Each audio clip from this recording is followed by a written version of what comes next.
Hi there guys, my name is Lee. As you can see, I have Lee's Trucking channel. So I decided to make a channel, another YouTube channel, to give everybody an update on my life-changing sort of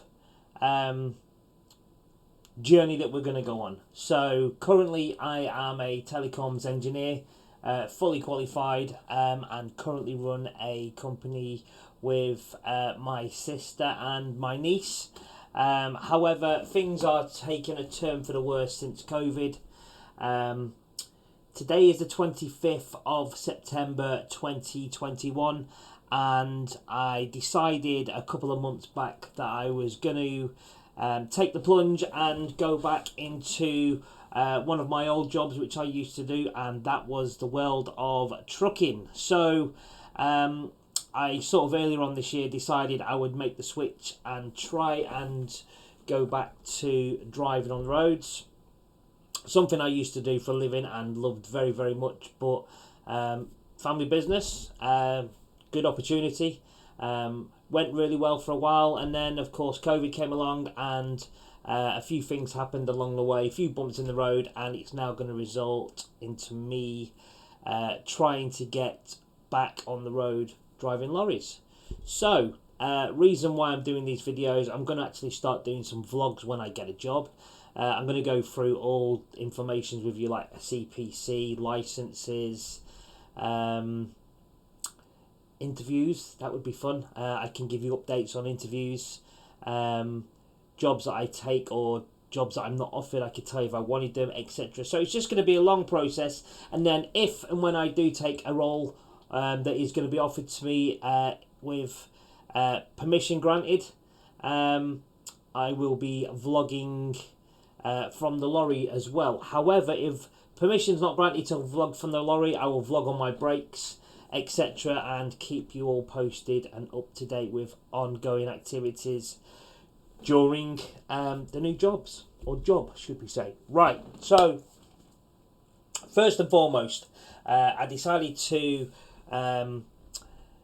when I decided to take the plunge, the first thing I knew and I realised I had to do was update my license. So anybody watching who's watching this video, this could be in a month's time. You could even be watching this a year out of date. I don't know. But if you're thinking of doing it, the first thing I would really consider you do is check your license and check that it is still in date. Because if you're like me, my license has expired in 2019. I actually thought it was 2024. I haven't got a license to show you. If I did, I would show you. However, I mistook my medical date for my expiry date, which isn't 4B on my driver's license. If you look at 4B on the driver's license, that, my friends, is your expiry date, not on the reverse where it says 2024 in my case, which would be by the time I am 45 and I'm due my next medical. So with that said, the journey started. I spoke to the family about what I was looking to do, and they were quite supportive, to be fair, considering it's a family run business. The job isn't, as I said, what it was or what it used to be. I will delve more into the company that I work for currently in a minute, and literally pretty much I'd say 80% of the work has sort of faded away because of COVID.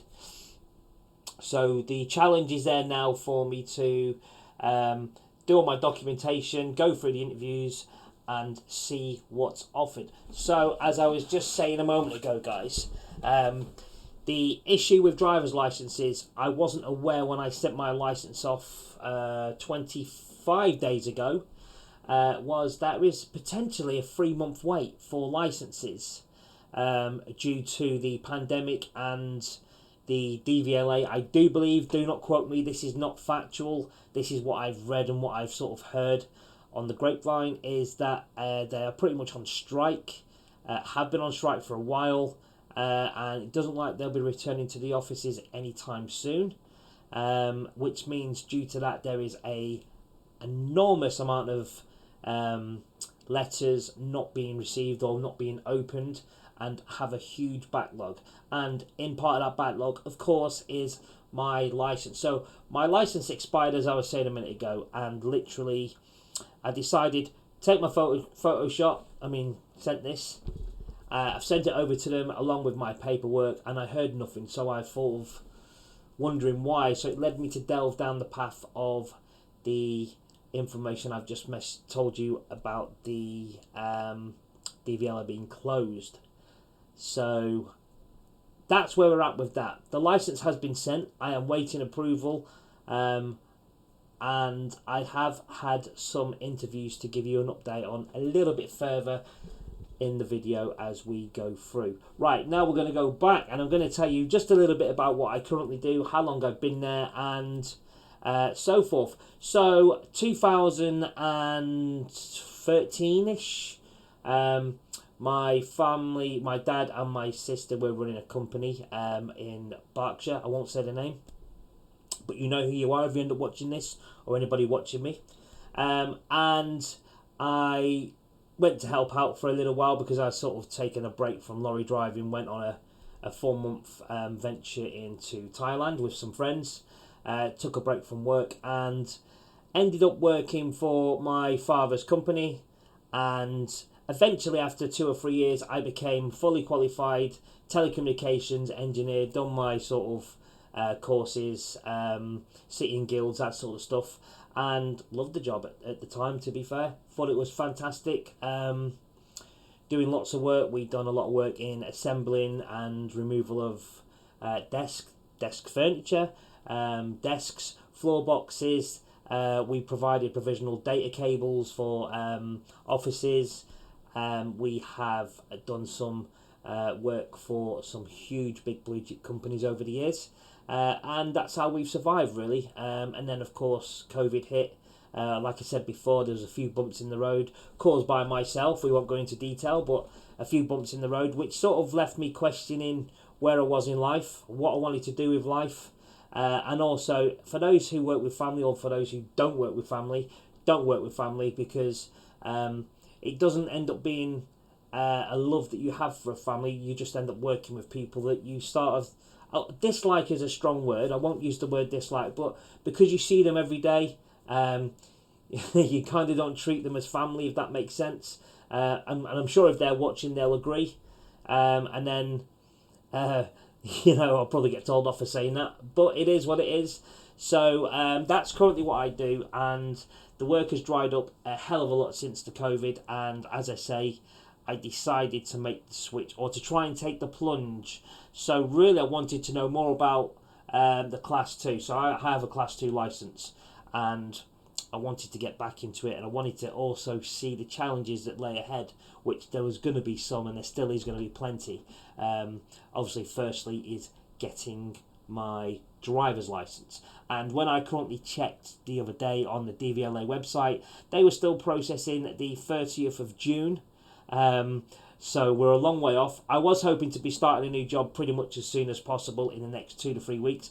Probably don't think that's going to happen now. However, my family and I have had a discussion, and the time that I need to give really now is probably 2 weeks, I think, to be fair to them and fair to myself. So 2 weeks notice is what I'm going to give. The problem is I don't know when I'm going to give the notice. Popular. I don't know when I'm going to give the notice because I don't know when my licence is going to come through. So, sorry, just an update there on the boxing. So that's the problem we have. So giving notice now would be wrong of me because I won't have a set date to give. So the best thing to do is play it by ear, wait for the licence. Once I've got the licence, any job offers come in, I can look to accept or decline. And go from there. So one thing I haven't mentioned since I've started the beginning of this video is CPC. CPC is required full 35 hours of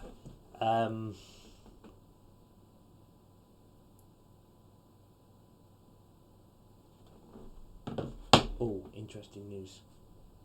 So yeah, CPC, I have pretty much not mentioned CPC once due to the fact that it's sort of, I was building up to it, and literally I I have done the 35 hours of CPC. I was able to take some evening lessons, or should we say evening courses. We won't call them lessons because it is literally a watch and learn pretty much. So CPC has been completed and was completed early in September. So that's one less thing I have to worry about. So when I apply for jobs now and it says CPC must be provided, blah, blah, blah, blah, I can now say confidently I have the CPC. In terms of getting back into a truck and driving, I have no fear at all with that. I think that'd be quite comfortable for me. Probably the easiest part, easier than getting my licence back. I don't really have any bothers with that. However, I'm sat here now being big-headed about it. I could sit in a lorry and just crumble. We don't know. So could be interesting. I'd like to think this time round I'm certainly going to go for the Class 1. Class 1 is probably going to be more beneficial this time around for me. Last time around, I didn't really want it. Basically because of the job I was in. I was in a very good tramping job, and it paid really well, so I didn't really need to push for a Class 1, although now looking back, hindsight's a wonderful thing. I wish I did. There would have been more options to me as well. So I just want to recap a few things before we press on. So I have done my CPC. My driver's license has been sent off and waiting with the DVLA to respond. I've been on a few interviews which I'll go through in a minute. And I'm going to go into Class 2 and hopefully enjoy it and really sort of get involved this time. Right, so what am I looking for? So this is a bit of a tough one. What I'm looking for now is initially is obviously Class 2 work. Now last time when I used to do this, I had no worries or no family to worry about. However, roll 9 years on, there's a little bit more to sort of consider. So I don't have children, but I have a fiance and I have a four-legged animal by the name of Del Boy. So there's me, Michelle and Del Boy, and we need to work out really a good system, a good routine that's going to work for him, Michelle and myself. So Michelle works as a nurse and she works really weird shifts, and we need for me to get a job that's going to be able to prevent my dog being on his own, not being able to be fed, not being able to be walked. We don't want that. We haven't really got much options for my dog to be walked. The idea of making more money isn't to give more money away by paying someone £500 a month to walk and feed him. So we're pretty certain we can work around it. However, we're not so sure. I am looking for night work. I think night work will probably suit me better with my family life. Me personally, if it was me to choose, I would certainly choose a tramping job throughout the week, Monday to Friday, but then we would be left with no options for my dog. So I think if I was to go on nights and Michelle was to work some of her strange shifts, I think we would pretty much cover the walks, the feeding, the looking after, and of course the day-to-day playing of or with the dog. So I never thought in my lifetime I would be considering an animal as to what shift I would work. So what sort of work am I looking for? Well, I have had a few interviews, a few being 2 so far. Obviously, I can't name the companies, but I can certainly give you information. And if you think you find out the companies' names, that's fair enough. So the first one I went for, you won't know. A small company down near where I live in Berkshire, and that was a Monday to Friday, based at around £34,000 a year. I actually won't go into details anymore of finances, to be honest. I don't even know why I told you that one, but it's starting on a Monday at around 6 o'clock in the morning, and you return back to the office base on a Friday when finished. So basically the job description was as follows. Tramper driver required, must be able to work away Monday to Friday, week after week.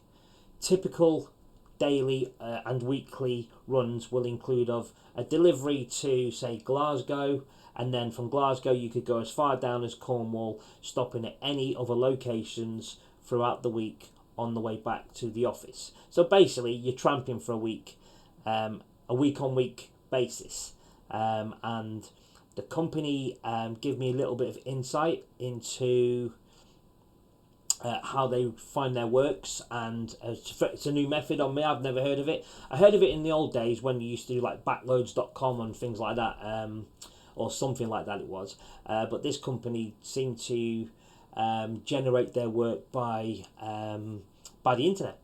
And I don't mean they go on and get their job, get one customer to get them 5 or 6 jobs. They literally scout the internet for jobs that are available all around the country, and that's how they get their works. They seem to do very well in quoting for the work, so to speak, and they seem to get a lot of work from it. They showed me some of their work history, and their work history was phenomenal. For a job they have with no big contracts, I was absolutely surprised and gobsmacked, and how they thrived through COVID was really, really encouraging. So it'd be nice to know where I am on the list with that job. I did attend another interview, which wasn't too far from the main international airport where I live, and this was more, again, I won't say the company's name. Salary was better than the last one, but I've always maintained in this second wave of going back that I'm not necessarily looking at the salary. I'm going to look at what's best for my home life now. Whereas the old days, it would be, that pays more than that, we'll go and do that, I don't care what the job is. So that's sort of where I'm trying to look at. And as I say, there was a job that I had a telephone interview on this occasion. And they seemed very keen. And to be fair, I was quite keen with what I heard. And they literally do pretty much stuff that I'm coming out from. So I'm coming out of telecommunications and data, and they're delivering it all. So they had my experience, they had my CV, they found it on the internet. My CV said everything about what I currently do, how long it's been since I've driven a truck, and I was absolutely gobsmacked how keen they were to have discussions with me. We had discussions. They were even super keen to get me on board. Give me some more advanced training, and the main thing I want to look at in this new sort of wave, my second wave of trucking, is I want progression. We talked about it before. Class 1, I'd love progression. Class 1, maybe transport manager in the future, who knows. Geography is not too bad, so I might be alright in that sort of side of it, but certainly the progression. And I mentioned this to this company, and they seemed fairly keen on certainly progression in training. They couldn't offer me progression, for example, Class 1, but I was happy with the progression they offered me in training. It was very kind of them to make me an offer over the telephone without meeting me. I must admit, I did like what I heard, and I liked what they were offering. Also, for me, that's important. The vehicles need to be good, they need to be clean, they need to be looked after, and more importantly for me, they need to be up to date and safe. And I had a look at these vehicles in my own time. I went and had a sneaky drive round there, and to be fair, they had a very, very good fleet of vehicles. The fleet says a lot about a company, I do believe. So it made me sort of give me more reason to want to accept the job, the offer that was accepted. However, I did have this niggling thing inside me, and the niggling thing was I couldn't personally give someone a job without meeting them face to face. I just couldn't do it. That's just me. However, these guys, they seem to be more interested, and rightly so, certainly more interested in, this guy used to work in this environment. He knows this environment. So if we have him on board, he can assist with what we need moving forward for the company. And they did draw a very good picture of how I would be useful. And I was absolutely upbeat and amazed that they offered me a job. So to receive a potential opportunity and one job offer when I've been out of the game for silly 9 years now is, for me, it's a godsend. It's given me a lot of hope. However, I'm not going to make no decisions anytime soon due to the fact of my license, and I have 6 more interviews lined up, so I will keep you updated with them. I think initially, whilst we're looking for work and waiting for the driver's license, etc., there will be probably a couple of vids coming out more frequently until we can sort of play the waiting game. There'll be 5-minute update or 10-minute update here and there. I have gone on a little bit in this episode, and I do apologise, but I needed to get where I am currently to where I want to be across to you guys. And I'm going to be doing, like I said, my own vlogging on my trucking channel. I hope you join. So if there's anyone out there watching now and you're still with me on this, please feel free to subscribe to the channel. Give me some thumbs up, and also I'd love to hear anybody else that's having any difficulties with attending interviews, getting back into the world of HGV as we all know it, or anyone just having any issues at DVLA, for example. Feel free, leave comments. We can open a discussion on it, and maybe we can do like a discussion of the week or something on a topic of the week or something stupid like that. We can certainly look into.